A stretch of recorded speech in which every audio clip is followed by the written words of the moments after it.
नमस्कार दोस्तों, progressive classes में आपका स्वागत है। आज है तारीख 13 सितंबर, लेकिन किसी कारणवश हम 13 सितंबर के न्यूज़ को डिस्कस नहीं कर पाएंगे। उसकी जगह पे हम जो आज डिस्कशन करने जा रहे हैं वो है 12 सितंबर के बहुत ही महत्वपूर्ण टॉपिक्स, जो आपके प्री, मेंस और इंटरव्यू तीनों में ही बहुत ही हेल्पफुल होंगे। आइए स्टार्ट करने से पहले हम देखते हैं ये एक वीडियो ये क्या है।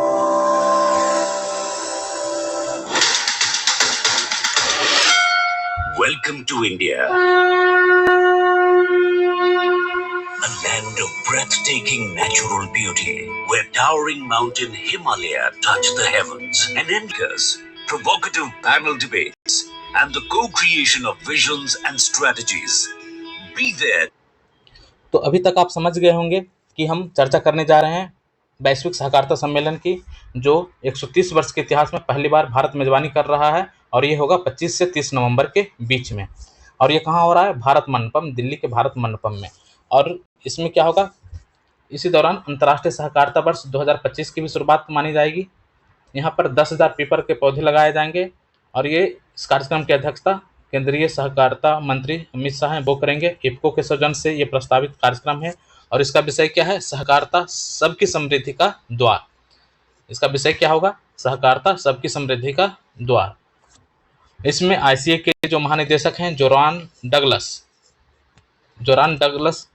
जो हैं ये, और सहकारिता सचिव भूटानी एवं इफ्को प्रबंध निदेशक उदय शंकर अवस्थी ने सोमवार को प्रेस कॉन्फ्रेंस में ये सारी चीज़ें को बताया है उन्होंने। इसका उद्देश्य क्या होगा? सहकारिता आंदोलन के जरिए उद्यमशीलता को बढ़ाना और सबके द्वार तक समृद्धि को पहुंचाना। देखिए, सहकारिता का ये जो वैश्विक सहकारिता सम्मेलन हो रहा है उसका विषय क्या है? सहकारिता सबकी समृद्धि का द्वार। ये हमारे लिए इम्पोर्टेंट है। दूसरा, इसका उद्देश्य क्या है? इसका उद्देश्य सहकारिता आंदोलन के जरिए उद्यमशीलता को बढ़ाना और सबके द्वार तक समृद्धि को लाना। ठीक है, ये हमारा उद्देश्य हो गया। इसमें भूटान के प्रधानमंत्री, संयुक्त राष्ट्र आर्थिक परिषद के अध्यक्ष, आईसीए के अध्यक्ष एवं सदस्य और भारतीय सहकारिता आंदोलन से जुड़े प्रमुख व्यक्ति इसमें शामिल होंगे। ठीक है, इसमें 54 नई पहल शामिल की गई है। सहकारी आंदोलन के सशक्तिकरण के लिए 54 नई पहल को शामिल किया गया है। यह सहकारी क्षेत्र के विकास में मील के पत्थर साबित होंगे। पैक्सों के कंप्यूटरीकरण एवं नए क्षेत्र में सहकारी समितियों के गठन से भारत वैश्विक स्तर पर तेजी से बढ़ने लगा है। देखिए, पैक्स का कंप्यूटरीकरण हुआ है और नए क्षेत्र में सहकारी समितियों के गठन से भारत वैश्विक स्तर पर तेजी से बढ़ा है। सहकारिता क्षेत्र में इफ्को के योगदान का भी उल्लेख करते हुए वैश्विक सम्मेलन की थीम में भारतीय गांव होंगे वैश्विक सम्मेलन की थीम में।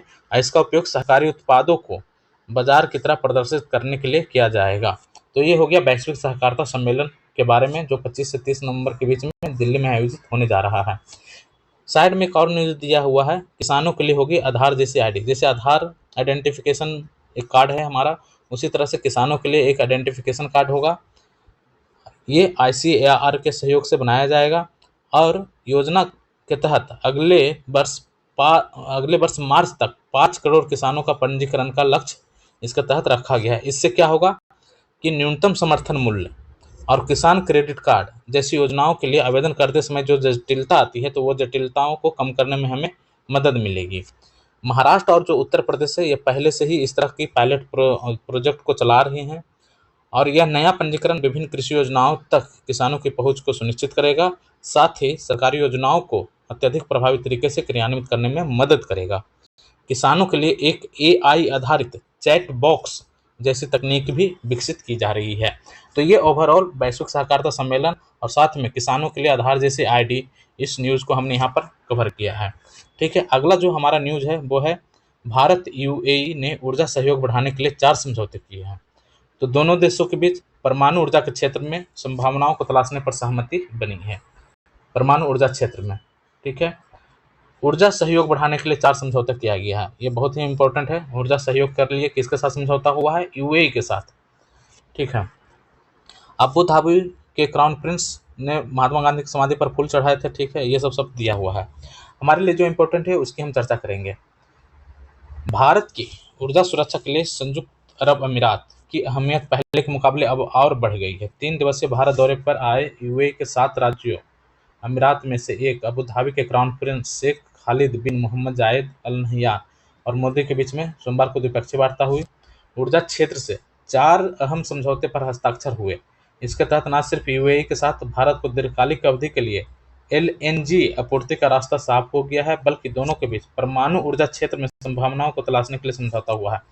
एलएनजी के साथ परमाणु ऊर्जा, एटॉमिक एनर्जी, इसके लिए भी समझौता किया गया है। ये 2 चीजें निकल के आ गए।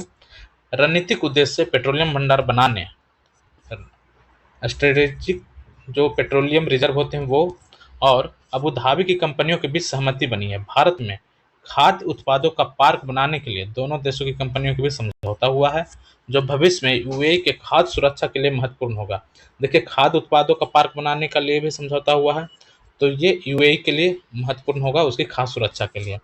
पीएम मोदी के साथ क्राउन प्रिंस की भेंट में मुख्य तौर पर ऊर्जा और कारोबारी सहयोग का मुद्दा केंद्र में रहा। वार्ता में क्षेत्रीय समस्याओं और गाजा की स्थिति पर भी चर्चा होने की संभावना है।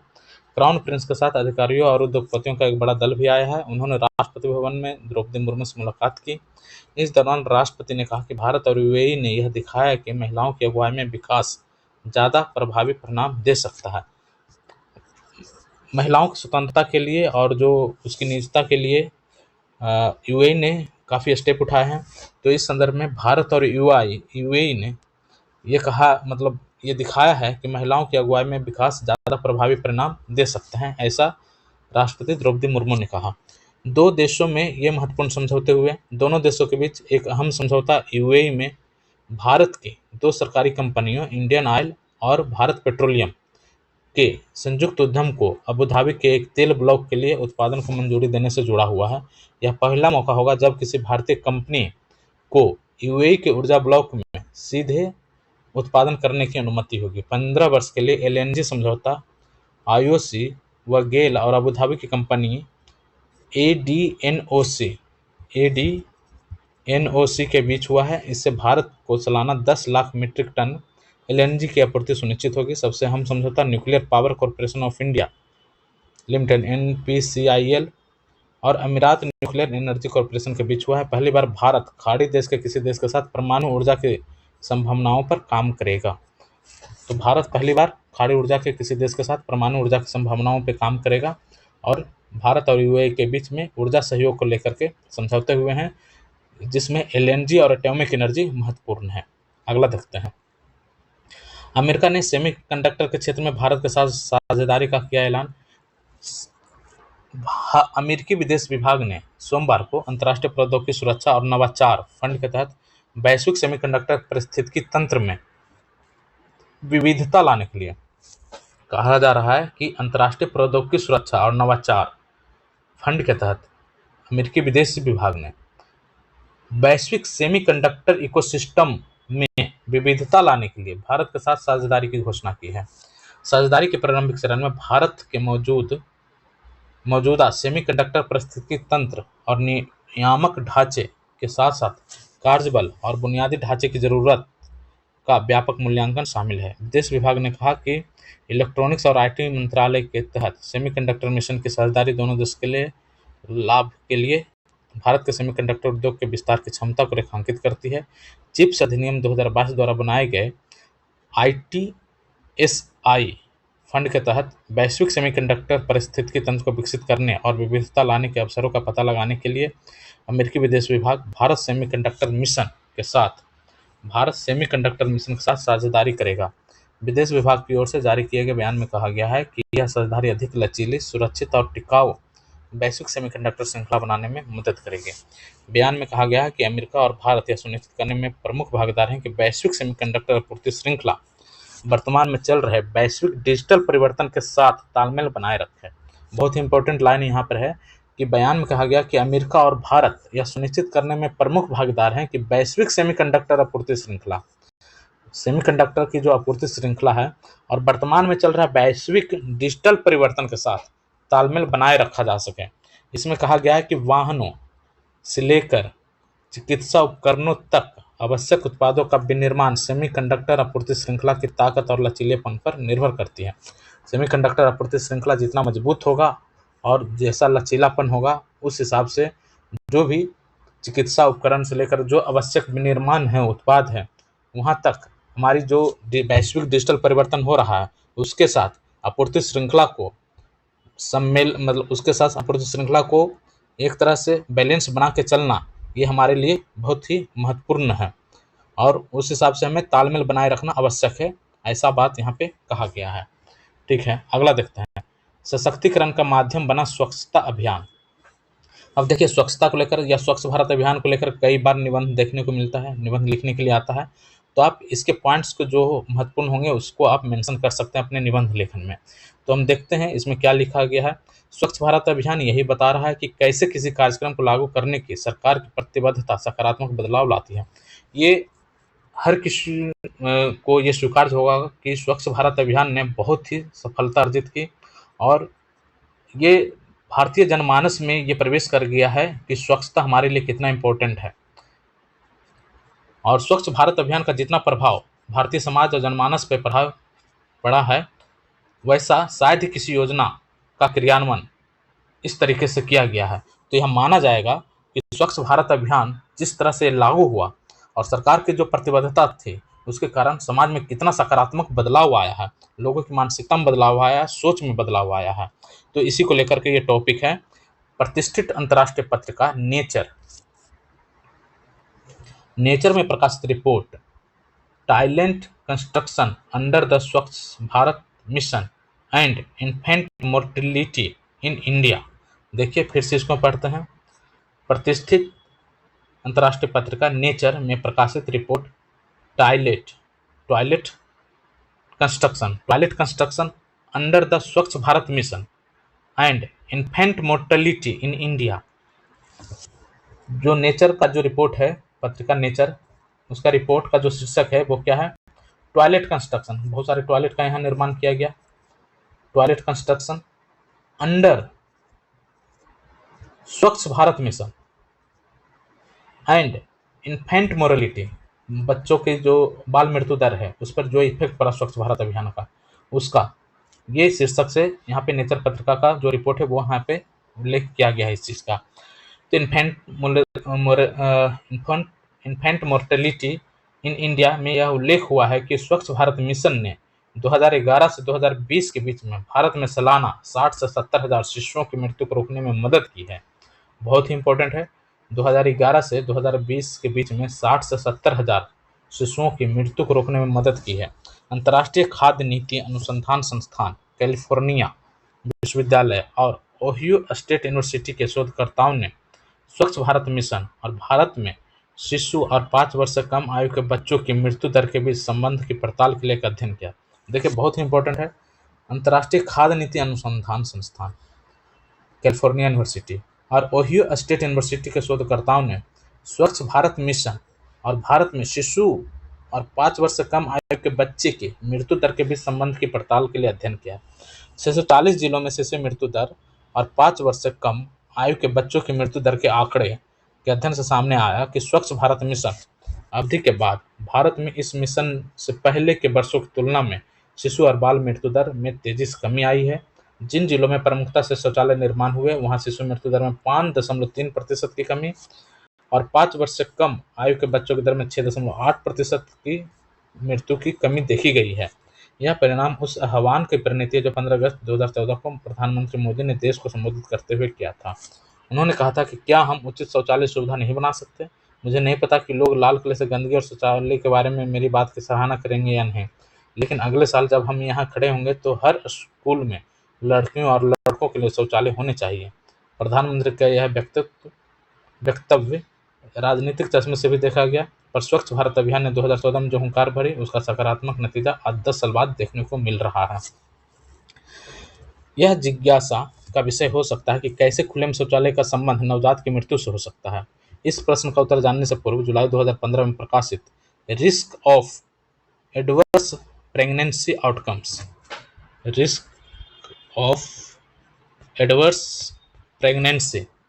risk of adverse pregnancy outcomes among women protecting poor sanitation in rural India, a population based prospective cohort study के परिणामों को जानना चाहिए। इस शोध में 670 गर्भवती महिलाओं का अध्ययन किया गया। शोध से पता चला कि जिन 2/3 गर्भवती महिलाओं ने खुले में शौच किया, उनमें से 1/4 ने प्रतिकूल गर्भावस्था का परिणाम अनुभव किया। जिन 2/3 महिलाओं ने खुले में शौच किया, उनमें से 1/4 ने प्रतिकूल गर्भावस्था का परिणाम अनुभव किया। इनमें सबसे आम बच्चे का समय से पहले जन्म या कम वजन वाले बच्चे का जन्म था। वहीं शौचालय का प्रयोग करने वाली गर्भवती महिलाओं में ऐसा नहीं देखा। विश्व भर में हुए सैकड़ों शोधों का यही निष्कर्ष है कि खुले में शौच जीवन के लिए घातक है। Sanitation and disease health aspects of waste water and excreta management नामक वर्ल्ड बैंक की रिपोर्ट बताती है कि खुले में शौच से बच्चों पर सीधा प्रभाव पड़ता है। मानव मल में लाखों वायरस, बैक्टीरिया और परजीवी घटक उपस्थित होते हैं, जो डायरिया और जल जनित अनेक बीमारियों को जन्म देते हैं। ये बीमारियां बच्चों के पेट के अंदरूनी सतह को बराबर क्षति पहुंचाती है, जिससे पोषक तत्वों को हजम करने की उनकी शक्ति क्षीण हो जाती है और वे कुपोषण से लड़ने की क्षमता खो देते हैं। खुले में शौच से मुक्ति भारतीय शिशुओं के जीवन रक्षक के रूप में ही नहीं उभरी, अपितु इसके बहुआयामी प्रभाव भी सामने आए। शौचालय का अभाव महिलाओं की शारीरिक और मानसिक अस्वस्थता का कारण भी रहा है।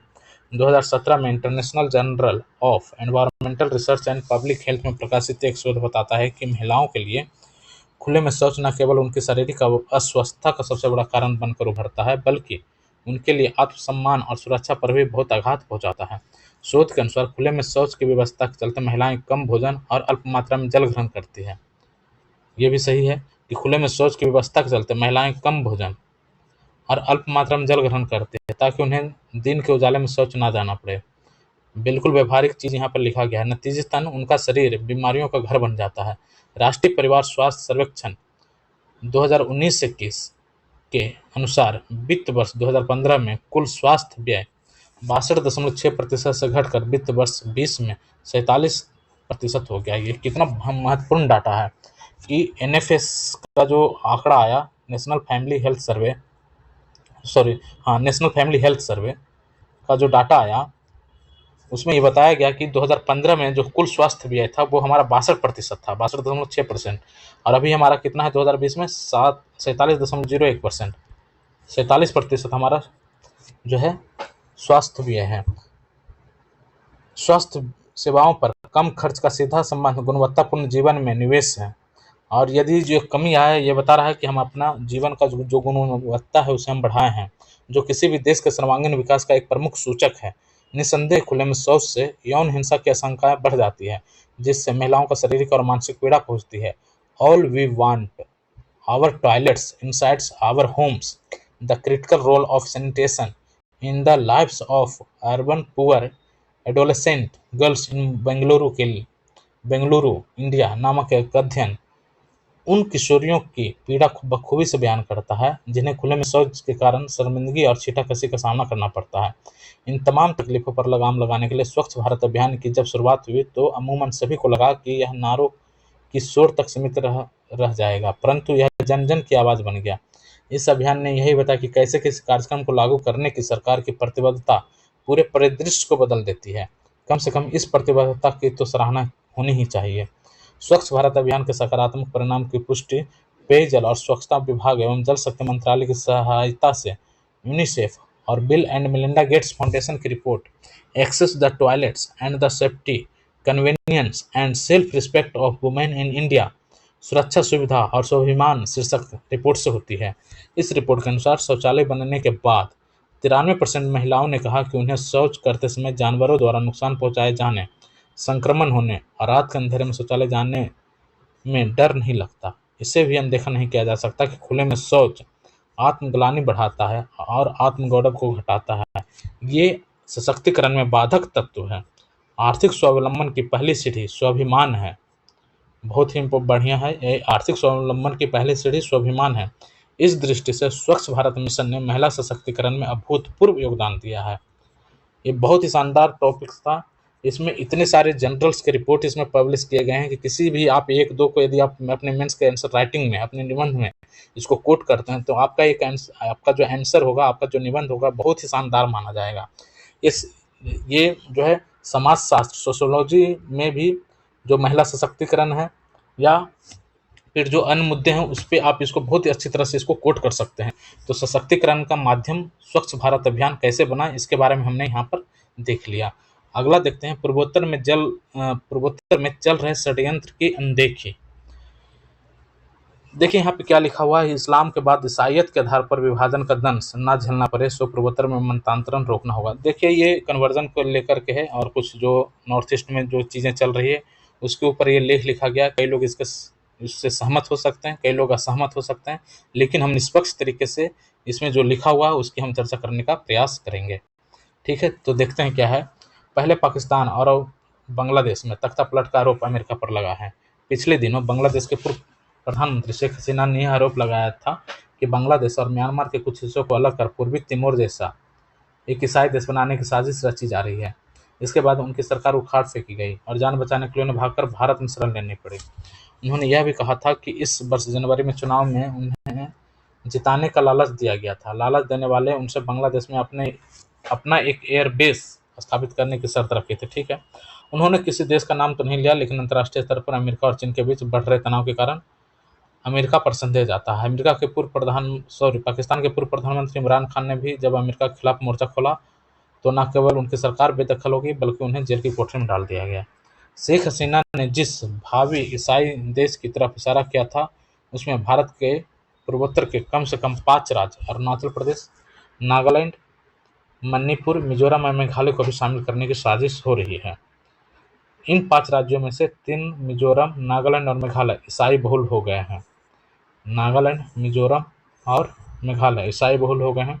जिस तेजी से पूर्वोत्तर में मतांतरण का षड्यंत्र चल रहा है उसके आधार पर यह आशंका व्यक्त की जा रही है कि निकट भविष्य में अरुणाचल प्रदेश और मणिपुर भी ईसाई बहुल होंगे।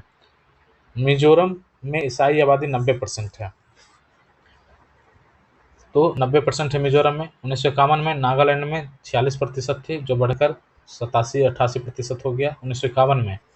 नागालैंड में 86% ईसाई थे, जो अब 88% हो गए हैं। मेघालय में भी 1961 में 35% था, जो 2011 में 75% के आसपास पहुंच गया है। अरुणाचल में भी 1971 तक 0.78 था, जो अब 30% तक पहुंच गया है। 1951 में मणिपुर में ईसाई जनसंख्या 11% थी, जो अब 41% हो गया है। इन राज्यों को आपस में जोड़ने के लिए असम के कार्बी आंगलोंग जिले को चुना गया है। विगत 4 दशक में इस जिले में ईसाई 7% से बढ़कर 17.5% तक हो गए हैं। भारत का विभाजन हिंदू मुस्लिम के आधार पर हुआ था। विभाजन के बाद देश में नारे लगाए जाते रहे, हिंदू मुस्लिम सिख ईसाई आपस में भाई भाई।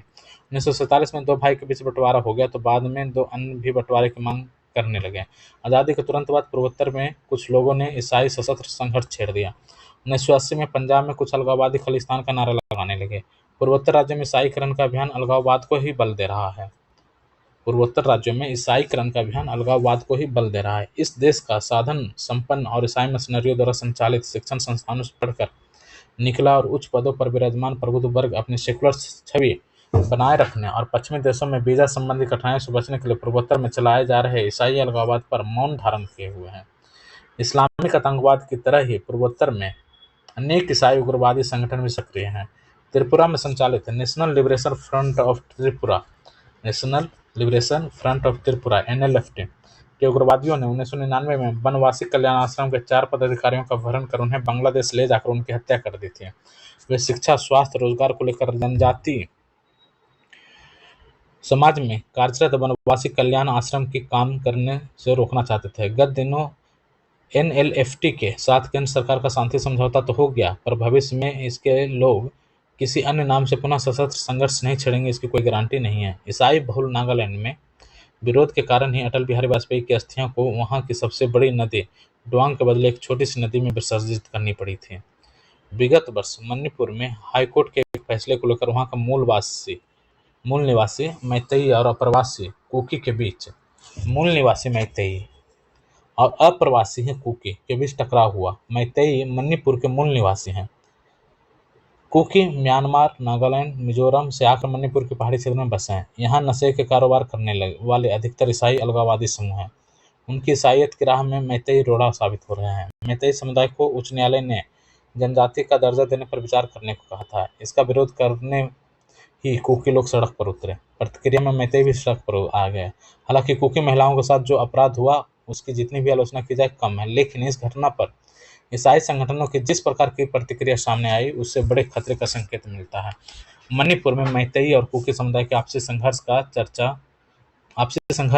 चर्च द्वारा किए जा रहे अंतर्राष्ट्रीयकरण की अनदेखी राष्ट्रघाती होगा।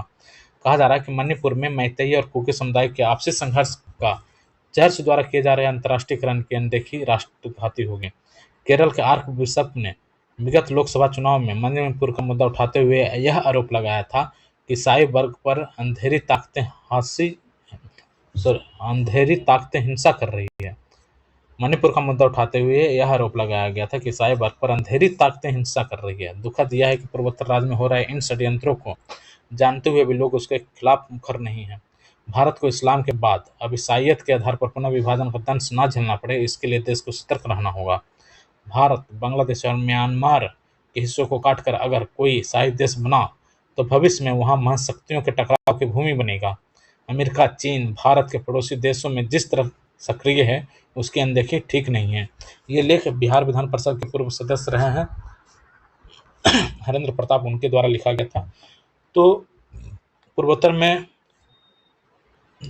और खास करके मणिपुर को लेकर के कुकी और मैतेई का जो विवाद है, उसमें कहीं ना कहीं अंतर्राष्ट्रीय साजिशें शामिल है, वो दिख रही है।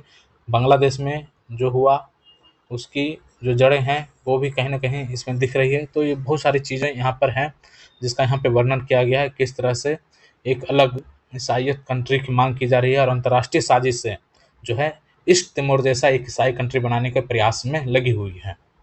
और इसी चक्कर में एक तरह से बांग्लादेश में तख्ता पलट भी हुआ। अगला देखते हैं, चिंता बढ़ाती आत्महत्या की घटनाएं। देखिए, आत्महत्या की घटनाएं काफ़ी हो रही हैं, तो इसको लेकर के ये एक टॉपिक है। तो एनसीआरबी की एक रिपोर्ट में भारत के साल 2022 के आत्महत्या संबंधी आंकड़े प्रस्तुत किया गया। एनसीआरबी की रिपोर्ट में 2022 के आत्महत्या संबंधी आंकड़े प्रस्तुत किए गए, जिसमें कहा गया कि दुनिया भर में जितनी भी आत्महत्याएं होती है, उनमें भारत में होने वाली आत्महत्याओं की संख्या सबसे अधिक है।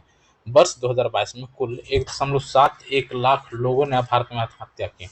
यह अत्यधिक चिंता का विषय है। भारत में 41% आत्महत्याएं 30 वर्ष से कम उम्र के युवाओं द्वारा की जाती है। ये और चिंता का विषय है कि भारत में 40% से अधिक जो आत्महत्याएं हो रही है, सुसाइड हो रही है, वो 30 वर्ष से कम उम्र के युवाओं द्वारा हो रही है। इस रिपोर्ट के अनुसार भारत में युवा महिलाओं की मृत्यु दर सबसे प्रमुख कारण भी आत्महत्या ही है। और क्या, इस रिपोर्ट में जो एनसीआरबी का रिपोर्ट है, उसमें यह कहा गया है कि भारत में युवा महिलाओं की मृत्यु का सबसे प्रमुख कारण आत्महत्या है। आत्महत्या का एक बड़ा कारण मानसिक स्वास्थ्य समस्याएं हैं। शारीरिक एवं यौन शोषण, परीक्षा में असफलता, अंतर पीढ़ीगत संघर्ष, माता पिता का दबाव और जातिगत भेदभाव, ये कुछ प्रमुख कारण हैं। कारणों की मैं फिर से एक बार चर्चा करता हूँ। मानसिक स्वास्थ्य समस्याएं, शारीरिक एवं यौन शोषण, परीक्षा में असफलता, अंतर पीढ़ीगत संघर्ष, माता पिता का दबाव और जातिगत भेदभाव, ये कुछ प्रमुख कारण हैं जिसके कारण भारत में युवा आत्महत्या के बारे में सोचते हैं या आत्महत्या का घातक कदम उठाते हैं। शराब और मादक द्रव्यों का सेवन भी आत्महत्या के जोखिम कारकों में शामिल है। युवाओं के बीच इंटरनेट के उपयोग में होने वाले उल्लेखनीय वृद्धि भी आत्महत्या का प्रमुख कारण है। इस समस्या से निजात पाना बहुत आवश्यक है। विशेषज्ञ या समाज सुधारक युवाओं से बातचीत करके उन्हें समझाएं कि जिन समस्याओं का सामना कर रहे हैं, समाज में उनका समाधान किसी न किसी रूप में उपस्थित है। बस उन्हें उस समाधान को ढूंढने की आवश्यकता है या फिर उन्हें धैर्य रखकर थोड़ी प्रतीक्षा करनी चाहिए। संभव है कि कुछ समय पश्चात उन समस्याओं का समाधान अपने आप ही हो जाए। अगर इस प्रकार समस्याओं से परेशान युवाओं से लगातार बातचीत की जाए तो आत्महत्या जैसे बड़े संकट से उन्हें बचाया जा सकता है। युवाओं को इस प्रकार समझाना होगा कि वे समस्या का सामना करते समय किसी भी प्रकार की मदद मांगने से हिचके नहीं। युवाओं को आत्महत्या जैसी प्रवृत्ति से बचाने के लिए अपने क्रोध के आवेग को रोकना होगा और अपनी भावनाओं पर नियंत्रण रखना होगा। मानसिक स्वास्थ्य में सुधार करने के लिए एक स्वस्थ जीवन शैली अपनानी होगी। आत्महत्या जैसे घातक प्रवृत्ति को रोकने में योगा भी महत्वपूर्ण भूमिका निभा सकता है।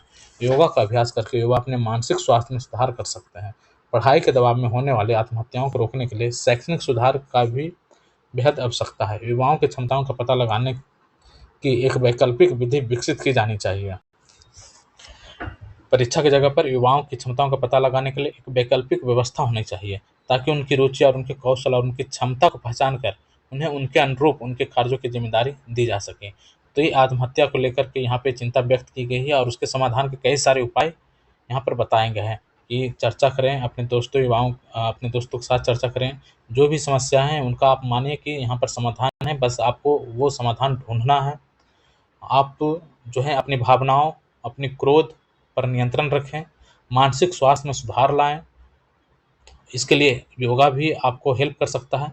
पढ़ाई का जो दबाव है, उसको अपने हिसाब से मैनेज करने का प्रयास करें और ख़ास करके जो शैक्षणिक सुधार है, उसमें भी अपेक्षा की जाती है कि जो परीक्षा का जो पैटर्न है, उसमें कुछ वैकल्पिक विधि विकसित की जाए ताकि जो युवा हैं, उनकी रुचि, उनके कौशल और उनकी क्षमता के आधार पर वो अपने आप को ढाल सकें और ज़िम्मेदारियों का निर्वहन कर सकें। तो ऐसे सारे उपाय भी यहाँ पे बताए गए हैं। और कुछ ऐसी भी चीज़ें हैं जो आपको इन सारी जो नेगेटिव चीज़ें हैं उनसे आपको दूर रखने का प्रयास कर सकती हैं। जैसे आप ये मान कर चलें कि जो भी हो रहा है अच्छा होगा। इस तरह की जो बुरी परिस्थितियों से निकलने के लिए आप ऐसे-ऐसे कुछ पॉजिटिव चीज़ों को अपने पास रखें, नेगेटिव चीज़ों को अपने से दूर रखें। ये सारी चीज़ों को अपनाकर आत्महत्याओं की समस्याओं से थोड़ा-सा आत्महत्या की जो समस्या है, जो घटनाएँ हैं, उसे थोड़ा कम किया जा सकता है।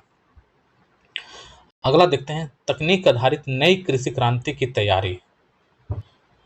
डिजिटल एग्रीकल्चर मिशन के बारे में हम चर्चा करेंगे। डिजिटल एग्रीकल्चर मिशन, तकनीक आधारित नई कृषि क्रांति की तैयारी। केंद्रीय कैबिनेट ने हाल ही में मिशन मोड में 7 बड़े निर्णय लिए हैं, जिनमें 14,000 करोड़ रुपये कृषि क्षेत्र में निवेश के लिए स्वीकृत किए गए हैं। कृषि क्षेत्र में निवेश के लिए 14,000 करोड़ रुपये निवेश किए जाएंगे। इसमें सबसे महत्वपूर्ण है किसानों के लिए कृषि आधारित डिजिटल पब्लिक इंफ्रास्ट्रक्चर को विकसित करना। कृषि आधारित डिजिटल पब्लिक इंफ्रास्ट्रक्चर,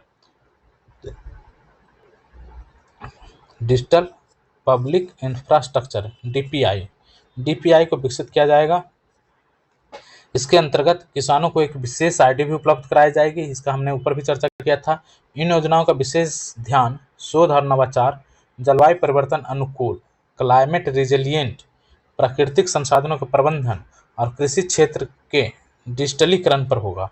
इससे देश में नई कृषि क्रांति की उम्मीद जगी है। तो हम देखते हैं इस टॉपिक को। देश में कृषि का सकल घरेलू उत्पाद में देश में जो योगदान है वो लगभग कितना है, 15% है। कृषि का योगदान कितना है, 15% है। लेकिन भारत में आज भी 65% लोग जो है कृषि से जुड़े हुए हैं। जीडीपी में जो एग्रीकल्चर का योगदान है वो कितना है, 15%। लेकिन इस पे कितने परसेंट लोग डिपेंडेंट है, वो है 65% लोग डिपेंडेंट है। ऐसे में सरकार की महत्वपूर्ण चिंता यही है कि कृषि पर जलवायु परिवर्तन से देश की 65% आबादी पर गंभीर दुष्प्रभाव पड़ेगा। तो अब चूंकि 65% आबादी अभी भी कृषि पर डिपेंडेंट है, तो जलवायु परिवर्तन का जो नेगेटिव इफेक्ट हो रहा है उसका प्रभाव इस 65% आबादी पर पड़ेगा और इसका गंभीर दुष्परिणाम होगा। इसीलिए मोदी सरकार द्वारा लिए गए निर्णय का मुख्य उद्देश्य किसानों को पर्यावरण संबंधी गतिविधियों के अनुकूल क्लाइमेट रिजिलियंट के लिए तैयार करना पड़ेगा। क्लाइमेट के हिसाब से फसल रोपण और कृषि करने का यहाँ पे निर्णय लिया गया है कि इस गतिविधि को बढ़ाया जाए। तो क्लाइमेट रेजिलिएंट एग्रीकल्चर को प्रोत्साहन करने की बात की जा रही है यहाँ पर, क्योंकि जलवायु परिवर्तन विश्व की एक बड़ी समस्या के रूप में उभर कर सामने आया है। भारत में क्लाइमेट इमरजेंसी जैसी स्थितियाँ दिखने लगी है। बदले मौसम में फसल कैसे बचाएंगे, यह सीखना जरूरी हो गया है। इन योजनाओं के क्रियान्वयन से सरकार किसान को बेहतर ढंग से मदद कर सकेगी। कृषि कल्याण की 7 नई योजनाएं। पहली योजना क्या है, डिजिटल एग्रीकल्चर मिशन।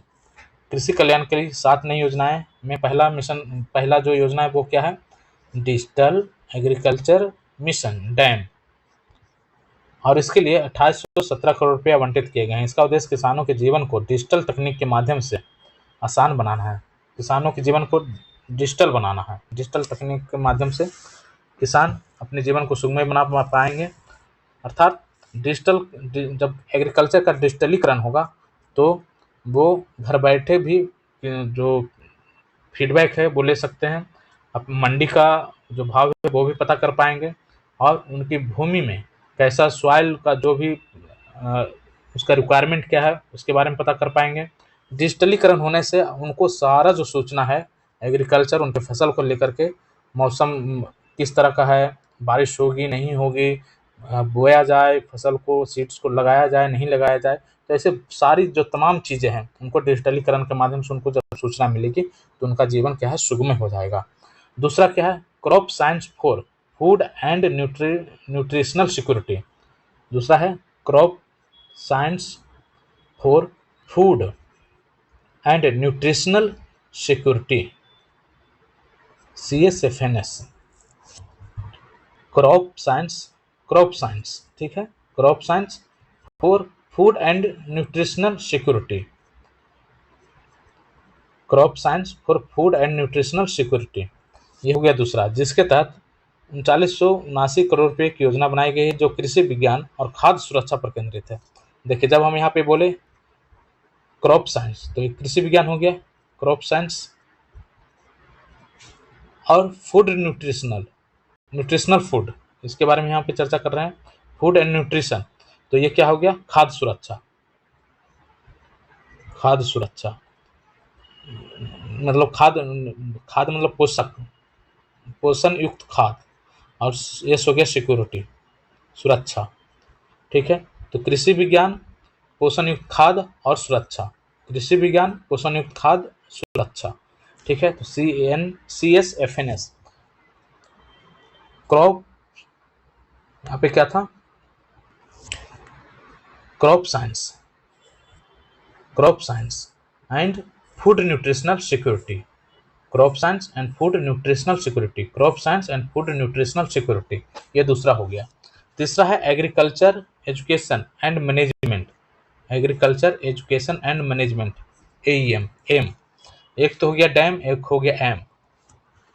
तीसरा हो गया एग्रीकल्चर एजुकेशन मैनेजमेंट, जिसके लिए 2300 करोड़ रुपये आवंटित किया गया है। तो देखिए, सबसे ही पता चल जाएगा एग्रीकल्चर एजुकेशन एंड मैनेजमेंट, तो कृषि शिक्षा और सामाजिक विज्ञान में मजबूती आएगी इससे। Agriculture education and management, agriculture education हो एंड उसका मैनेजमेंट किस तरह से किया जाए, एग्रीकल्चर एजुकेशन एंड मैनेजमेंट, ये हो गया तीसरा।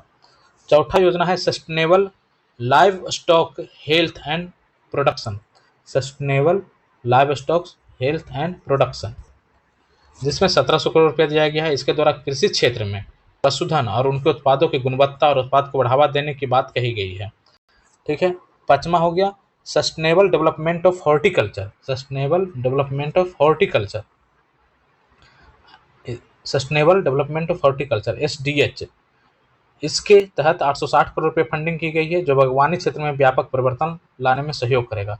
छठा योजना के अंतर्गत कृषि विज्ञान केंद्रों को अधिक मजबूत करने के लिए 1202 करोड़ रुपये, कृषि विज्ञान केंद्र, KVC।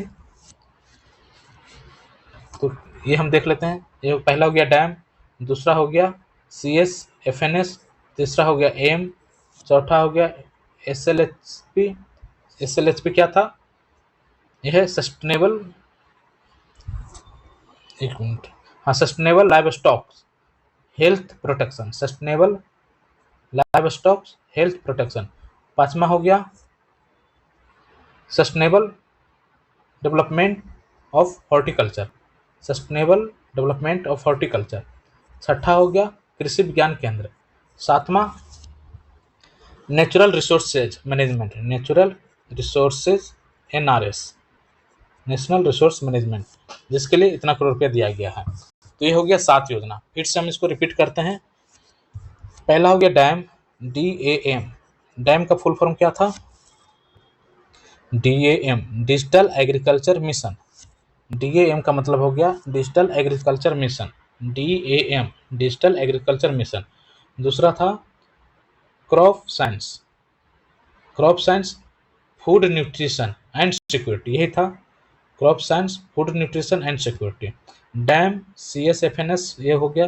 तीसरा एम बोले थे, डैम और एम, तो AEM, एम हो गया एग्रीकल्चर एजुकेशन एंड मैनेजमेंट, 3 इधर हो गया, डैम, एम, CS, क्रॉप से crop science food nutrition and security, ये था। तो ये हो गया 3। अगला 3 क्या है ये हम देख लेते हैं।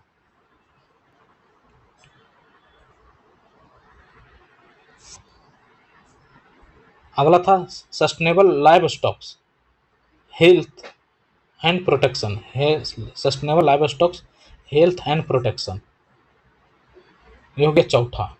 पांचवा क्या था, सस्टेनेबल डेवलपमेंट हॉर्टिकल्चर, पांचवा। छठा क्या था, कृषि विज्ञान केंद्र KVC।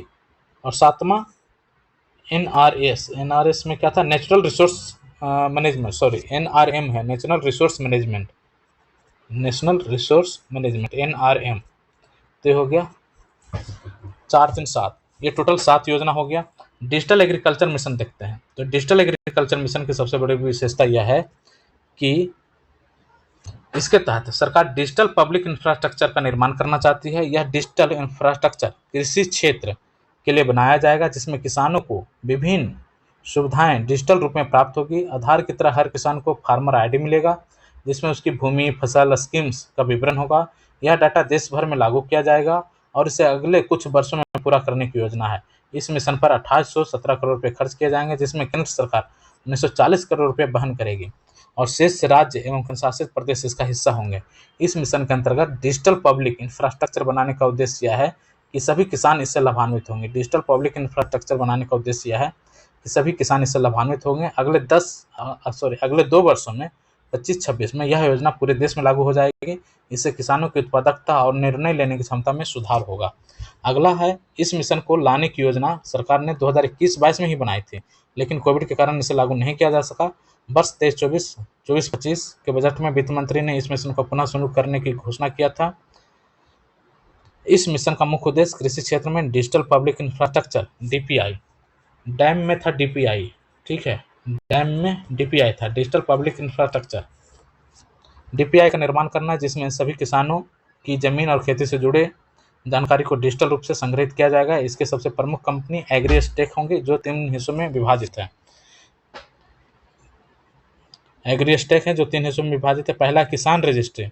इसके तहत आधार की तरह ही हर किसान को एक डिजिटल आईडी दिया जाएगा। इससे किसान की जमीन, उसका पशुधन, कौन सी फसल वहाँ उगाता है, कौन सी सरकारी योजनाएं का लाभ उसने उठाया है, ऐसी जानकारी उसमें शामिल रहेगी। इस प्रणाली के तहत अब तक 6 जिलों में पायलट प्रोजेक्ट शुरू हो चुका है, जिसमें उत्तर प्रदेश का फर्रुखाबाद और गुजरात का गांधीनगर शामिल है। सरकार का लक्ष्य है कि वर्ष 24-25 तक 6 करोड़ किसान की डिजिटल आईडी बन जाए। डिजिटल आईडी बनाने का लक्ष्य 24-25 तक 6 करोड़ से अधिक किसान का आईडी बन जाए और 26-27 तक 11 करोड़ तक ये पहुंच जाए। इसके लिए 5,000 करोड़ रुपये का बजट जारी किया जा चुका है।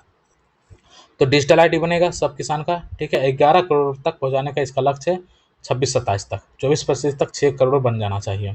अगला है फसल बुआई रजिस्ट्री। यह फसलों की यह किसानों की फसलों का डाटाबेस तैयार, ये सारा कुछ हम डिजिटल जो एग्रीकल्चर मिशन उसमें हम देख रहे हैं। इसमें किसान की रजिस्ट्री हो जाएगी, जब आईडी बन जाएगा सब कुछ हो जाएगा, उसमें सारा डिटेल उसका आ जाएगा। दूसरा हो गया फसल बुआई रजिस्ट्री। यह किसानों की फसल का डाटाबेस तैयार करेगा, फसल का डाटाबेस तैयार करेगा, ठीक है। बुआई रजिस्ट्री है ये, तो फसल का डाटाबेस तैयार करेगा। इसके लिए हर सीजन में मोबाइल आधारित सर्वेक्षण होगा। यह सर्वेक्षण पायलट प्रोजेक्ट के रूप में 11 राज्यों में हो चुका है और अगले 2 वर्ष में 400 जिलों में कवर करने का लक्ष्य है। वर्ष 25-26 तक संपूर्ण भारत में से पूरा करने का लक्ष्य निर्धारित किया गया है, ठीक है। अगला देखते हैं, जियो रेफरेंस रूरल मैप। यह योजना भूमि के भौगोलिक डाटा को फिजिकल लोकेशन से जोड़ने का काम करेगा। भूमि का जो भौगोलिक डाटा है उसको फिजिकल लोकेशन के साथ जोड़ने का काम करेगा, ताकि किसानों की जमीन और उसकी स्थिति को लेकर सटीक जानकारी प्राप्त हो सके। तो जियो रेफरेंस रूरल मैप होगा। तो ये डिजिटल एग्रीकल्चर मिशन में ये सारी चीज़ें हमने देखा। अगला देखते हैं, कृषि निर्णय सहायता तंत्र। इसके तहत भौगोलिक सटीकता का एक विशेष सिस्टम बनाया जाएगा और इसमें भूमि अभिलेख, फसल की जानकारी, मिट्टी की जानकारी, मौसम की जानकारी, जल संसाधन का विवरण एकत्रित किया जाएगा, मतलब कृषि निर्णय सहायता तंत्र। तो ये पूरा एक तंत्र बनाया जाएगा, एक इकोसिस्टम, एक सिस्टम बनाया जाएगा। इसमें पूरा भूमि अभिलेख रहेगा, फसल की जानकारी रहेगी, मिट्टी की जानकारी रहेगी, मौसम की जानकारी रहेगी, जल संसाधन का विवरण रहेगा। इसका उद्देश्य सरकार को देश भर में विभिन्न फसलों की जानकारी मिल सके और प्राकृतिक आपदाओं से होने वाले नुकसान का अंदाजा लगाया जा सके। इससे किसानों को इंश्योरेंस क्लेम प्रदान करने में भी मदद मिलेगी। सॉइल प्रोफाइल मैप के तहत देश भर में मिट्टी की गुणवत्ता का विस्तृत सर्वेक्षण किया जाएगा। इसके तहत 14.2 करोड़ हेक्टेयर कृषि भूमि का सर्वेक्षण किया जा रहा है। 14 करोड़ हेक्टेयर कृषि भूमि का सर्वेक्षण किया जा रहा है, जिसमें से 2.9 करोड़ हेक्टेयर भूमि का सर्वेक्षण पहले हो चुका है। इस मिशन का एक और महत्वपूर्ण हिस्सा है डिजिटल जनरल क्रॉप एस्टिमेशन सर्वे, जिसके माध्यम से यह अनुमान लगाया जाएगा कि देश में कितना अनाज उत्पादन हो रहा है। इससे सरकार को सटीक जानकारी मिलेगी और वह उचित योजनाएं बना सकेगी। यह मिशन कृषि क्षेत्र में क्रांतिकारी बदलाव लाने की तैयारी कर रहा है। इसके तहत किसानों की पहचान, उनकी फसलें, भूमि और अन्य जानकारी डिजिटल रूप से संरक्षित की जाएगी। यह मिशन किसानों की आय बढ़ाने के साथ ही उन्हें जलवायु परिवर्तन और अन्य चुनौतियों का सामना करने में सक्षम बनाएगा। तो ये डिजिटल एग्रीकल्चर मिशन के बारे में हमने सारा कुछ देख लिया, जिसमें किसान की रजिस्ट्री होगी। इसके अलावा फसल बुआई रजिस्ट्री होगी, कृषि निर्णय सहायता तंत्र बनाया जाएगा और इसमें भू अभिलेख के साथ साथ फसलों की जो जानकारी है वो रहेगी, भूमि की जानकारी रहेगी। ये सारा कुछ इसमें शामिल रहेगा। ठीक है, अगला देखते हैं जो टॉपिक है इसी में, कृषि सुधार की दिशा में समग्र प्रभावी प्रयास। केंद्र सरकार तत्कालिक कृषि लक्ष्यों के साथ भारतीय कृषि को अगले 100 वर्षों के लिए जलवायु परिवर्तन से निपटने के लिए तैयारी कर रही है। NICRA निकरा NICRA निकरा भारत सरकार की एक परियोजना है जो कृषि में जलवायु परिवर्तन से निपटने के लिए कार्य करती है। ये हमने जब विजन IAS का जब हमने चर्चा किया था, उसमें एग्रीकल्चर जब पढ़ रहे थे कृषि मंत्रालय का, तो उसमें निकरा के बारे में हमने चर्चा किया था, NICRA। तो निकरा क्या काम करता है? जलवायु परिवर्तन से निपटने के लिए कार्य कर रही है। यह भारत सरकार की एक परियोजना है। इसके 4 घटक हैं जो इन पैरामीटर पर आधारित है। निकरा जो है NICRA, ठीक है, रिसर्च एंड इनोवेशन पर आधारित है ये निकरा प्रोजेक्ट। और ये किस पे है? ये जलवायु परिवर्तन से संबंधित जो भी चीज़ें हो रही है तो उस पर रिसर्च एंड इनोवेशन को बढ़ावा देती है। तो अनुसंधान, तकनीकी प्रदर्शन, तो इसमें 4 पैरामीटर जो है वो क्या है? रिसर्च, अनुसंधान, टेक्नोलॉजी, तकनीकी प्रदर्शन, क्षमता निर्माण और प्रतिस्पर्धा, कंपटीशन। ठीक है, RTCC ये, या RT2C भी बोलते हैं इसको। तो संस्था कई वर्ष, अब देखिए, तो अनुसंधान, तकनीकी प्रदर्शन, क्षमता निर्माण और प्रतिस्पर्धी परियोजित अनुसंधान संस्था कई वर्षों के स्थानीय जलवायु परिवर्तन के सिमुलेशन और इसके जलवायु परिवर्तन को आवेशित करने की क्षमता का आकलन करते हैं। इस सिमुलेशन को 3 समयावधियों में विभाजित करते हैं। पहला नियर सेंचुरी यानी 2030 तक के बदलाव को देखता है। दूसरा मिड सेंचुरी जो 2050 तक के जलवायु परिवर्तन पर ध्यान केंद्रित करता है। एंड सेंचुरी जो 2100 तक का। तो ये 3 जो सिमुलेशन है, 3 समयावधि में इसको बांटा गया है। एक तो हो गया नियर सेंचुरी जो 2030 तक का हमारे लक्ष्य को के हिसाब से काम करेगा निकरा। दूसरा मिड सेंचुरी जो 2050 तक, और फिर एंड सेंचुरी 2100 तक। क्योंकि जो है हम यहाँ पे देख रहे हैं जलवायु परिवर्तन से निपटने के लिए हमारा जो कार्यक्रम है वो अगले 100 वर्ष तक के लिए निर्धारित होकर काम कर रहा है। तो इस तरह से एंड सेंचुरी तक इसको बनाया गया है। संस्था फसल की उपज में बदलाव और कृषि परंपराओं या प्रौद्योगिकी आधारित हस्तक्षेपों को देखती है। भारत के अब तक के लगभग 650 कृषि जिलों की पहचान की गई है और प्रत्येक जिले की रिस्क प्रोफाइल में मूल्यांकन करने के लिए 33 पैरामीटर्स पर ध्यान देने के साथ ही उन्हें उच्चतम से न्यूनतम रिस्क की रैंकिंग में विभाजित किया गया है। सड़क संपर्क, कर सुविधा, सिंचाई अवसंरचना, स्थायी जलवायु और किसानों की सामाजिक आर्थिक स्थिति जैसे पैरामीटर्स का उपयोग किया जा रहा है। अगले कुछ दशकों के लिए जलवायु पूर्वानुमान की समीक्षा करके भी उनके रिस्क प्रोफाइल का मूल्यांकन किया जाने लगेगा। यह पाया गया है कि भारत के 310 जिले जलवायु परिवर्तन के से नकारात्मक रूप से प्रभावित के हाई रिस्क में है। 310 जिला जो है हाई सेंसिटिव जोन में है एक तरह से क्लाइमेट को लेकर के। व्यावसायिकता के आधार पर इन जिलों के 151 गांवों में एक तकनीकी प्रदर्शन परियोजना का पायलट प्रोजेक्ट किया जा रहा है। केंद्र और राज्यों के बीच समन्वय भारत में कृषि राज का विषय है। और अब देखिए ये अब इसमें केंद्र और राज्यों के बीच समन्वय को लेकर के जो कुछ है इसमें दिया गया है कि भारत में कृषि राज का विषय है। और ICAR एक केंद्रीय निधि प्राप्त संस्थान है। केंद्रीय संस्थाएं अनुसंधान करती है और प्रौद्योगिकियों का विकास करती है, लेकिन कार्यान्वयन केंद्र के नियंत्रण से बाहर होता है। इस मामले में हम केवल आंशिक निगरानी कर सकते हैं जो हमारे कृषि विज्ञान केंद्रों के माध्यम से होती है। भारत ने जलवायु परिवर्तन को संबोधित करने की आवश्यकता को अपेक्षाकृत देर से समझा है। हालांकि हम इन महत्वपूर्ण मुद्दों को हल करने में प्रगति कर रहे हैं। केंद्रीय सरकार का राष्ट्रीय मिशन फॉर सस्टेनेबल एग्रीकल्चर, केंद्र सरकार का राष्ट्रीय mission for sustainable agriculture NMSA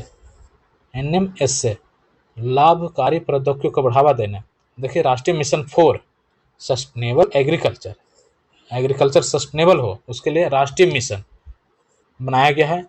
राष्ट्रीय मिशन फॉर सस्टेनेबल एग्रीकल्चर लाभकारी प्रौद्योगिकियों को बढ़ावा देने की दिशा में काम कर रहा है, परंतु अभी भी भारत को कृषि प्रधान विकासशील देशों जैसे ब्राजील और चीन के समान शोध और विकास निवेश स्तर तक पहुंचने के और अधिक प्रयास की आवश्यकता है। इसके अलावा जलवायु प्रतिरोधी कृषि कार्यों को लागू करने के लिए राज्यों और केंद्र के बीच अधिक सहयोग की आवश्यकता है। देखिए बहुत इंपॉर्टेंट सजेशन यहाँ पे, जलवायु प्रतिरोधी कृषि कार्यों को लागू करने के लिए राज्यों और केंद्र के बीच अधिक सहयोग की आवश्यकता है। सबसे महत्वपूर्ण बात यह है कि हमें नीति निर्माण में संतुलन की जरूरत है जो संक्षिप्त और दीर्घकालिक लक्ष्यों पर ध्यान केंद्रित कर सके।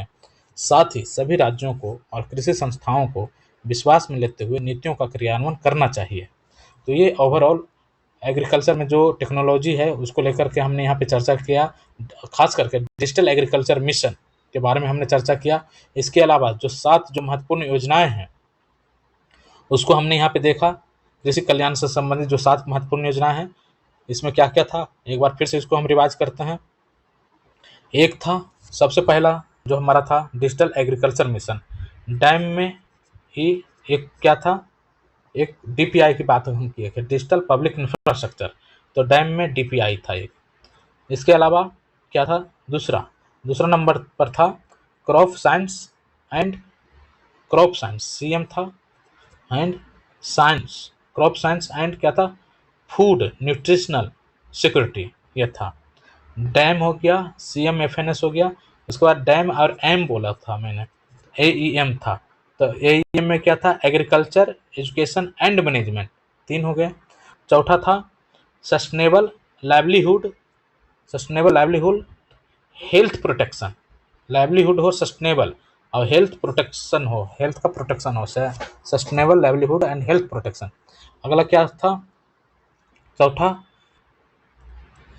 4 तो हो गया, पाँचवा था सस्टेनेबल डेवलपमेंट ऑफ हॉर्टिकल्चर, ये हॉर्टिकल्चर को लेकर था, सस्टेनेबल डेवलपमेंट ऑफ हॉर्टिकल्चर। उसके बाद कृषि विज्ञान केंद्र था। उसके बाद एनआरएम था, नेशनल, ये क्या था 7वां, ये नेशनल नेचुरल रिसोर्स मैनेजमेंट था, ये natural resource management, natural resource management. इसी कारण रिवीजन करना बहुत ज़रूरी है, इसे 1-2 बार और रिवीजन करेंगे तो ये याद हो जाएगा पूरी तरह से, और मेंस में हम इसे बहुत अच्छी तरह इस्तेमाल करेंगे। Natural resource management, natural resources जो है उसका मैनेजमेंट कैसे किया जाए, ये है 7वां योजना, नेचुरल रिसोर्स मैनेजमेंट। छठा था केबीसी, फिर था 5वां में सस्टेनेबल डेवलपमेंट ऑफ हॉर्टिकल्चर था, और एसएलएचपी था, तो सस्टेनेबल लाइवलीहुड और हेल्थ प्रोटेक्शन। ठीक है, तो इस तरह से हमने इसे याद किया। अब अगला देखते हैं। उसके बाद कृषि सुधार की दिशा में 2 जो समग्र प्रभावी प्रयास है उसमें हमने 2 योजना के बारे में देखा, एक था निकरा और दूसरा एक था national mission for sustainable agriculture, national mission for sustainable agriculture, NICRA और national mission for sustainable agriculture. ठीक है, तो इसके बारे में और भी डिटेल से आप रिसर्च करके पढ़िए, इसको विजन आईएएस में बहुत बढ़िया से दिया हुआ है। ठीक है, आगे देखते हैं। जल भराव और प्लास्टिक प्रदूषण, ये बहुत सारे टॉपिक्स आज इसमें दिए हुए हैं, और देखिए ये अलग अलग सब्जेक्ट से हैं जिसका आप इस्तेमाल करेंगे। आप इसको, अब जल भराव प्लास्टिक प्रदूषण, इसको आप साइंस टेक में क्वेश्चन पूछा जाता है, ठोस अपशिष्ट प्रबंधन, प्लास्टिक प्रदूषण, तो ऐसी सारी चीज़ों में आप इसका इस्तेमाल करेंगे। ठीक है, देखते हैं। हल्की बारिश होने पर भी शहरी क्षेत्रों में बढ़ता जल भराव जनमानस के लिए जानलेवा साबित हो रहा है। अभी विगत महीने में जल भराव से दिल्ली में जो घटना हुई आप सभी जानते हैं। ठीक है, जो शहरी क्षेत्र में ये अर्बन फ्लडिंग एक बहुत बड़ा समस्या उभर कर आ गया है। तो शहरों में जल निकासी हेतु ड्रेनेज सिस्टम की समुचित व्यवस्था है, उसके रखरखाव पर नियमित रूप से कार्य किया जाता है, फिर भी खराब ड्रेनेज सिस्टम, रखरखाव में कमी आदि कारकों को जल भराव के लिए मुख्य दोषी माना जाता है। इससे इतर गंभीरतापूर्वक चिंतन यह दर्शाता है कि सभी कारकों के जड़ में मुख्य रूप से जिम्मेदारी प्लास्टिक प्रदूषण, खास करके एकल सिंगल यूज जो प्लास्टिक है उसका सबसे ज़्यादा, मतलब वो प्लास्टिक प्रदूषण जो सबसे ज़्यादा खतरनाक है उसका इसमें बहुत बड़ा रोल है। प्लास्टिक की भूमिका, प्लास्टिक का जनमानस के जीवन में उपयोग है, इसका हर एक चीज़ में हम इसको हम यूज़ कर रहे हैं, हम देख रहे हैं रोज़मर्रा के जीवन में प्लास्टिक का उपयोग समान हो गया है, कपड़े का थैला तो विकल्प बन गया है। इन सभी उत्पादों का सबसे नकारात्मक परिणाम यह रहता है कि ज़्यादातर प्लास्टिक की सामग्री एवं खासकर सिंगल यूज़ प्लास्टिक जैसे पॉलीथीन बैग, प्लास्टिक कंटेनर, खाद्य पैकेजिंग आदि उपयोग के बाद क्या है पर्यावरण में मुक्त रूप से छोड़ देते हैं। शहरी क्षेत्रों में अपशिष्ट निपटारण की पुख्ता व्यवस्था के अभाव में प्लास्टिक अंततः हमारे नलियों, पाइपों में जम जम क जमा सॉरी पाइपों में जाकर जमा होता है। चूँकि प्लास्टिक कचरा पानी में गल नहीं पाता, लिहाजा वह अपशिष्ट के प्रभाव को रोककर नालियों को पूरी तरह से अवरुद्ध कर देता है। इससे बरसात के दिनों में जल प्रवाह भी सुचारू रूप से सुनिश्चित नहीं हो पाता। आजकल हर सामान छोटे-छोटे प्लास्टिक के पैकेट में आते हैं, जिसमें से बहुत कम प्लास्टिक को रिसाइकिल किया जा रहा है। इस संबंध में यूएनईपी से संबंधित आंकड़े के अनुसार बीते 7 दशकों में वैश्विक स्तर पर 8.3 अरब मीट्रिक टन प्लास्टिक का उत्पादन हुआ है। देखिए यहाँ पर यूएनईपी का आंकड़ा दिया हुआ है। यूएनईपी बता रहा है कि पिछले 70 वर्ष में हम लगभग 80 अरब मीट्रिक टन प्लास्टिक का उत्पादन कर चुके हैं। 70 वर्ष में 80 अरब मीट्रिक टन प्लास्टिक का उत्पादन कर चुके हैं। इसमें से महज 9% का ही रिसाइक्लिंग हो पाता है। 80 अरब मीट्रिक टन में से मात्र हम 9% यदि आप देखें तो उत्पादन हुआ है, जिसमें से महज 9% को ही हम रिसाइकिल कर पाए हैं एवं शेष 6.3 अरब मीट्रिक टन प्लास्टिक पर्यावरण में कचरे के रूप में है। बाकी शेष जो है 6.3% वो जो है पर्यावरण में कचरे के रूप में है। भारत में प्रति वर्ष 56 लाख टन प्लास्टिक कचरा पैदा होता है। इसको याद रखिए, मोदी जी का सीना 56 इंच का है ना, तो 56 लाख टन एक तरह से प्लास्टिक कचरा पैदा होता है, जिसमें से मात्र 9205 टन प्लास्टिक का ही रिसाइकिल होता है। 9% ही मानकर चलिए आप, है ना। 56 की जगह पर आप 60 भी कर सकते हैं। 60 लाख टन जो है कचरे का उत्पादन होता है भारत में। इसमें से हम मात्र 9% का हम रिसाइकिल कर पाते हैं। स्थिति की गंभीरता को देखते हुए भारत सरकार ने जुलाई 2022 में एकल सिंगल वाले प्लास्टिक सामग्रियों के उत्पादन 22 में सिंगल यूज प्लास्टिक पर पाबंदी लग गया था, परंतु अभी भी जमीनी स्तर पर बाजार, दुकान, सब्जी हाट सब जगह उपयोग होता है, जो ड्रेनेज सिस्टम में जमा हो जाता है और फिर फ्लडिंग होता है। इस दिशा में निश्चित रूप से हमें सोचने और अपने व्यवहार में बदलाव लाने के साथ सरकार के स्तर पर भी कानून को सख्ती से लागू करने की जरूरत है। अन्यथा ऐसी प्लास्टिक प्रदूषण नालों में जमा करके जलभराव की समस्या को बढ़ाता रहेगा। इस दिशा में निश्चित रूप तौर पे हम minimum price for returning plastic, बहुत बढ़िया, minimum price for returning plastic, MPRP minimum price for returning plastic के प्रावधान पर भी सोचने की जरूरत है, ताकि उत्पादकों या फिर रिसाइकलिंग इंडस्ट्री तक प्लास्टिक की सामग्री दोबारा से पहुंच सके। इसी क्रम में शिक्षण संस्थान भी प्लास्टिक मुक्त पर्यावरण की ओर बढ़ सकते हैं, जिसका सराहनीय उदाहरण दिल्ली विश्वविद्यालय के इंपर्स कॉलेज फॉर वुमेन में देखने को मिल रहा है। लगभग 5 वर्ष पहले इसके परिसर को प्लास्टिक मुक्त बना दिया गया। इस पहल को राष्ट्रीय स्तर पर शिक्षण संस्थानों द्वारा अपनाने की जरूरत है, ताकि छात्रों के साथ ही संपूर्ण जनमानस को जागरूक किया जा सके। तो एक 2-4 पॉइंट हमें देखने को मिला। एक तो 70 वर्ष में, पिछले 70 वर्ष में हम लोग 80 अरब मीट्रिक टन हम प्लास्टिक प्रदूषण का उत्पादन कर चुके हैं, जिसमें 9% का ही रिसाइकलिंग करते हैं। भारत में लगभग 60 लाख टन हम जो है प्लास्टिक कचरा उत्पन्न कर रहे हैं प्रति वर्ष, ठीक है। इसमें भी 9% का ही हम रिसाइकलिंग कर रहे हैं। 2022 में सिंगल यूज प्लास्टिक को पाबंदी लगाया गया, लेकिन अभी भी ज़मीनी हकीकत आप जानते हैं। तो अब इसके लिए दिशा में प्रयास करने की ज़रूरत है। इसके लिए एक minimum price for returning plastic, इसको लाया जा सकता है। इस पर विचार करने की ज़रूरत है, minimum price for returning plastic, ठीक है। और एक उदाहरण दिया गया है दिल्ली यूनिवर्सिटी के इंपर्स कॉलेज फॉर वुमेन में, जो लगभग 5 वर्ष पहले इसके परिसर को प्लास्टिक मुक्त बना दिया गया था, ठीक है। तो इस तरह से हमारा प्लास्टिक प्रदूषण का ये समस्या हमने देखा। अगला देखते हैं, खाड़ी देशों के साथ संबंधों को मजबूत बनाने की मोदी सरकार की नई पहल। अब देखिए, खाड़ी देशों के साथ हमारे संबंध मजबूत हो रहे हैं, इसको लेकर के टॉपिक आया है। ये आपके इंटरनेशनल रिलेशन में टॉपिक बहुत ही महत्वपूर्ण हो जाता है। तो खाड़ी देशों के साथ रिश्तों को लेकर के पहले से ही काफ़ी गंभीर कोशिश करने वाली मोदी सरकार इस दिशा में एक नई पहल की है। नई पहल क्या हुआ है कि हर वर्ष खाड़ी सहयोग परिषद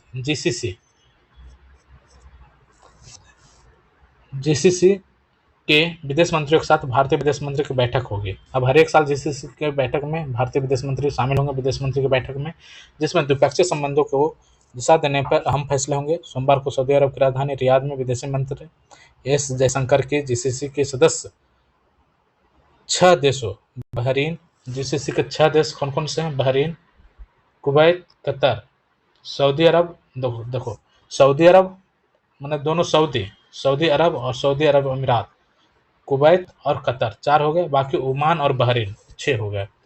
इनके विदेश मंत्रियों के साथ पहली बैठक हुई। 6 वो कंट्री कौन सा है? सऊदी अरब, यूएई, कुवैत, कतर, बहरीन और ओमान।